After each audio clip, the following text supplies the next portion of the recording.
नमस्कार, स्वागत है आपका सूचना इंडिया इंडिया की आवाज में। अंतर्राष्ट्रीय नशा मुक्ति दिवस के अवसर पर सूचना इंडिया संवाददाता जगदीश नायक द्वारा कोटा नशा मुक्ति के लिए अभियान चला रहे वरिष्ठ डॉक्टर आरसी साहनी का स्पेशल इंटरव्यू देखें। आपको बता दें कि डॉक्टर साहनी वर्षों से नशा मुक्ति के लिए अभियान चला रहे हैं। नशा एक ऐसी बुराई है जो हमारे समूल जीवन को नष्ट कर देती है। युवा पीढ़ी सबसे ज्यादा नशे की लत से पीड़ित है। सरकार इन पीड़ितों को नशे के चुंगल से छुड़ाने के लिए प्रयास करती है, क्योंकि स्वास्थ्य के साथ सामाजिक और आर्थिक दोनों लिहाज से ठीक नहीं है। इसके सेवन से जन और धन दोनों की हानि होती है। कहते हैं आपका सूचना इंडिया में, जैसे कि आज 26 जून 2021 है। आज के दिन एक देश में एक नया जो अभियान चला था, नशा मुक्ति अभियान। तो आज 26 जून को अंतर्राष्ट्रीय नशा मुक्ति अभियान दिवस है और आज देखा जाए तो लगभग 45% युवा और व्यक्ति आज नशे का आदी हो चुका है। ऐसे ही नशा मुक्ति दिवस के समय में हम आज हमारे वरिष्ठ डॉक्टर श्री आरसी साहनी के पास बैठे हुए हैं। हम जानते हैं कि इन्होंने कई सारे इस अभियान को एक बहुत बड़ा रूप दिया है ताकि नशा से मुक्त हो युवा और जनरेशन एक नई दिशा की ओर चले। हम जानते हैं आरसी साहनी से कि आज का जो दिन है इसको लेकर किस तरह से युवाओं को, नई जनरेशन को संदेश देते हैं। बताइए साहब, आपने काफ़ी अभियान चलाए हैं ये, और आज ये बताइए कि आज किस तरह से संदेश देना चाहते हैं आप युवा वर्ग को। आपने बहुत ठीक कहा कि आज वो दिन है जिस दिन सारे विश्व में जगह जगह पर गोष्ठियाँ हो रहे हैं, विचार हो रहे हैं, नशा मुक्ति से मुक्ति पाने के लिए प्रयास कैसे किए जाएं, कैसे हो रहे हैं, आदि आदि, ये सब कुछ हो रहा है। यूएन के मार्फत ये दिन तय हुआ था। मगर एक बात कहते हुए मुझे दरअसल अफसोस होता है, यद्यपि हम भी तकरीबन 30 सालों से जब से ये शुरू हुआ है इसको मना रहे हैं, इसकी कोशिशें भी कर रहे हैं। जागरूकता एक सबसे बड़ी चीज़ है। फिर नशा मुक्ति का उपचार जो है बड़ा वो है, मगर उपचार में हम फेल हैं। मुझे कहते हुए कोई हिचक नहीं है कि उपचार में, क्योंकि दोबारा वापस फिर उस अंधी और गंदी गलियों में नशे के शिकंजे में युवा लोग आ फंसते हैं। और ये युवा ही हैं, 80% लोग युवा होते हैं जो इसको शुरू करते हैं। तो युवाओं के ऊपर एक बहुत बड़ा प्रहार हो रहा है। और आप भी इस बात को जानते हैं कि ये नशा कभी घटा नहीं है, ये बढ़ता ही चला जा रहा है। मादक द्रव्यों का चलन जो है बढ़ता ही चला गया है, आ रहा है। तकरीबन 30% बढ़ गया है पिछले दशक में, 10 सालों को देखें तो फिर हम क्या कर रहे हैं? हम दरअसल पूरा इसके पीछे लगे हुए हैं, पूरी कोशिशें कर रहे हैं हम, यानी बहुत सारी संस्थाएं, बहुत सारे व्यक्ति, सरकार, पर नतीजा तो कुछ नहीं कर रहा। मेरी समझ में बजाय इसके कि हम बैठ के चर्चा करके और इसके फ़ायदे और नुकसान और ये बता के ख़त्म कर दें बात को, जो कि हम करते आ रहे हैं, इन्हीं साधनों से, इन्हीं तरीक़ों से, इन्हीं रिसोर्सेज से यदि हम ऐसा ही करते रहेंगे तो नतीजे भी वही आएंगे, यानी ये बढ़ता जाएगा। आज ये वक्त है कि हमारे सारे विश्व को, बल्कि ख़ास तौर पर भारतवर्ष जो हमें, जिसकी हम बात करते हैं, हमें ज़्यादा कंसर्न है कि किस तरीके से ख़त्म किया जाए।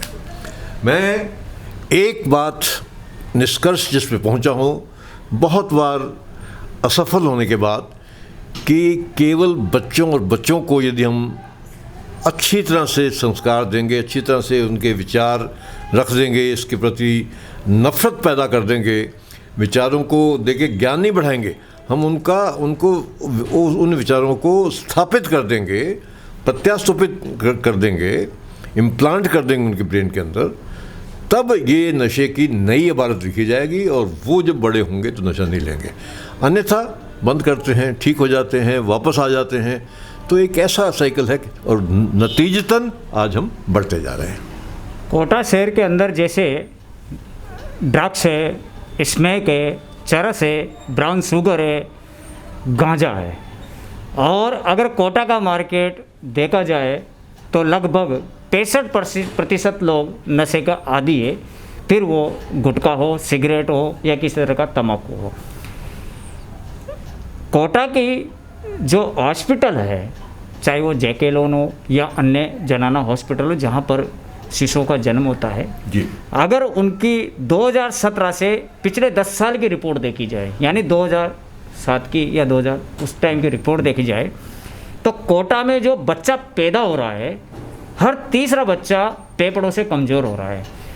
जब इसका ये आरटीआई में सामने आया है, जब इसका कुछ सर्च किया है तो पता चला है कि कोटा शहर के अंदर 25% महिलाएं नशे के आदी है, फिर वो चाहे विमल हो, जर्दा हो या अन्य पदार्थ हो या फिर वो शराब हो।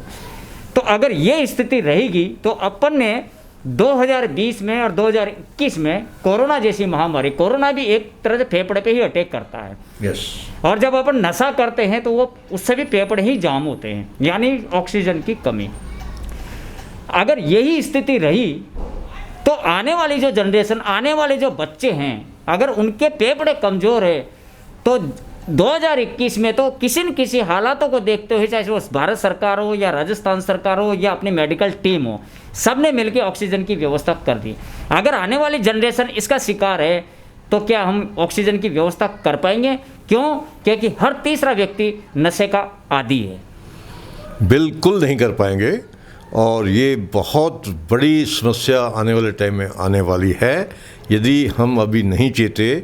और उन बच्चों के, बल्कि प्रेग्नेंट मदर्स के, बच्चा पैदा भी नहीं हुआ तब से हम शुरू हो जाएं, जिसको पेरेंटिंग कहते हैं, मेंटरिंग कहते हैं, लाइफ कोच कहते हैं, ये शिक्षा हमें देनी पड़ेगी। हमारी शिक्षाओं में ये शिक्षा का पाठ कहीं है ही नहीं है। तो ये हमें उसके दिल और दिमाग के अंदर प्रत्यारोपित करना पड़ेगा कि ये आपके जानी दुश्मन है, इससे बच के रहना है। और वो बच्चा जब बड़ा होगा उस माहौल में, और जो कहने वाला है वो भी इसका इस्तेमाल ना करता हो, यदि वो इस्तेमाल करता है और कह रहा है कुछ, तो कहने से कुछ नहीं होता।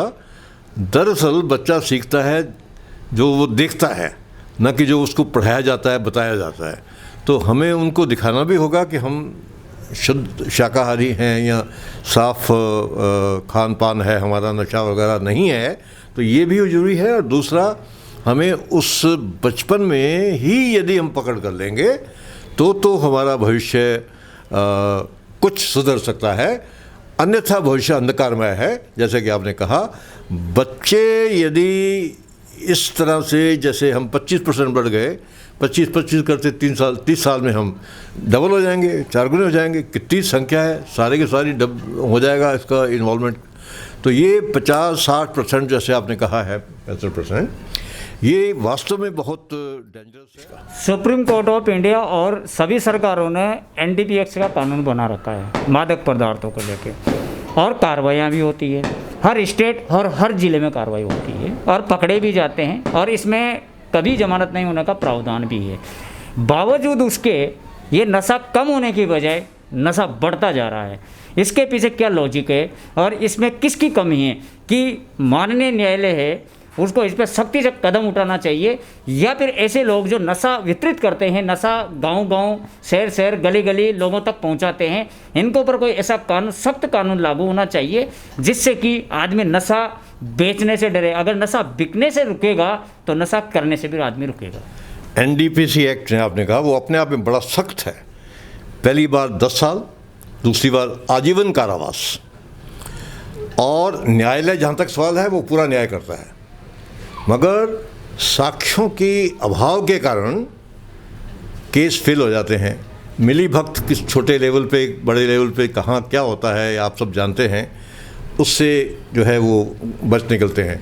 मगर न्यायालय के पास सबूत मिल जाने के बाद वो पुख्ता तौर पे उनको न्याय मिलता है, यानी सज़ा उनको मिलती है।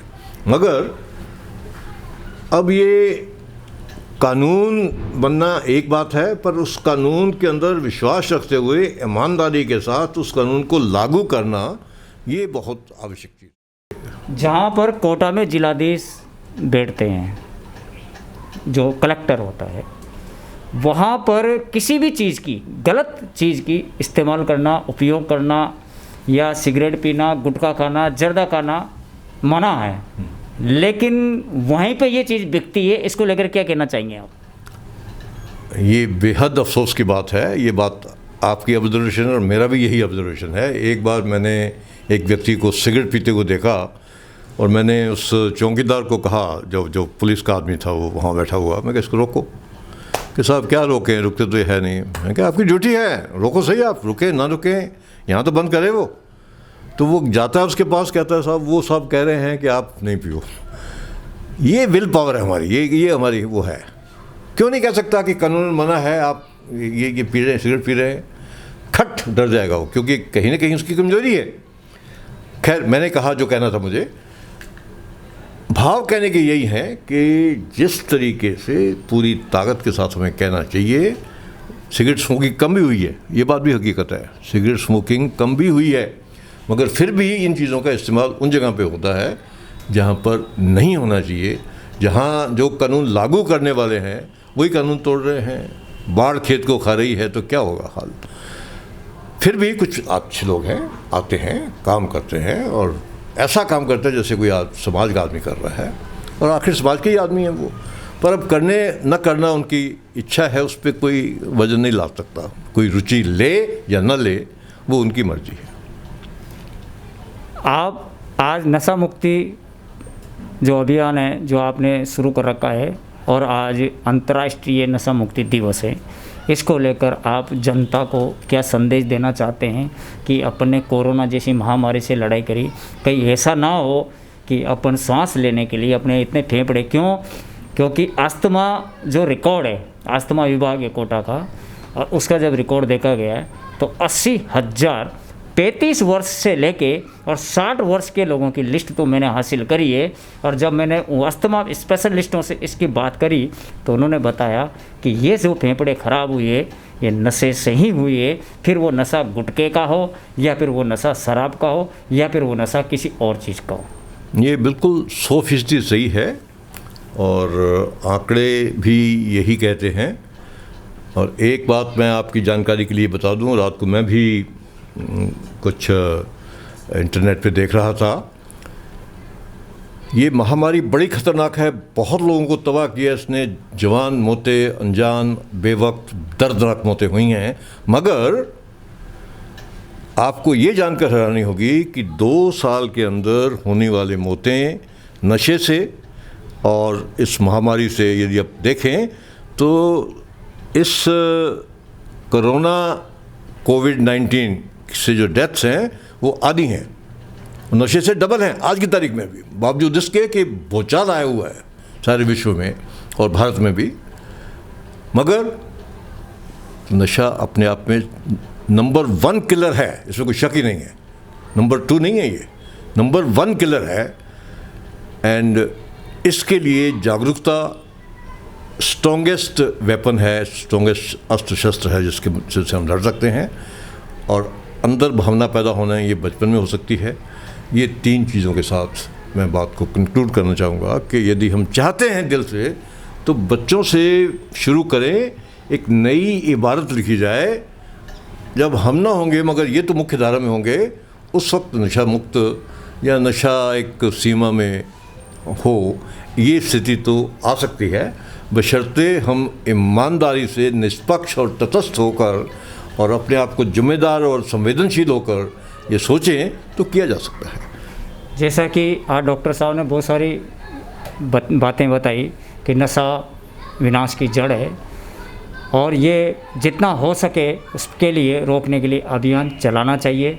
इसके लिए प्रशासन के साथ साथ में जन जागरूक युवाओं को भी आगे आना चाहिए और उनको कसम लेना चाहिए कि इस नशे को रोका जाए, क्योंकि अगर जो नशा नहीं रुकेगा तो शायद 2030 तक लोगों के इतने फेफड़े कमज़ोर हो जाएंगे कि उसको ऑक्सीजन लेके चलना पड़ेगा। राहुल कैमरामैन के साथ जगदीश प्रसाद नायक, कोटा।